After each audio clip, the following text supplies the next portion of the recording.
পৃথিবীতে যদি কষ্টের পাহাড় নিয়ে কোনো মানুষ কোথাও থাকে, সেটা হলো আমরা।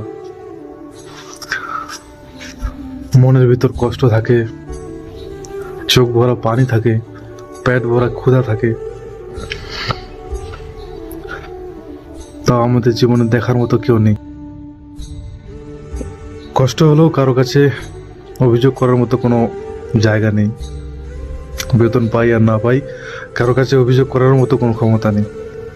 এত অসহায় জীবন, যেটা বোঝানোর কোনো সিস্টেম নেই।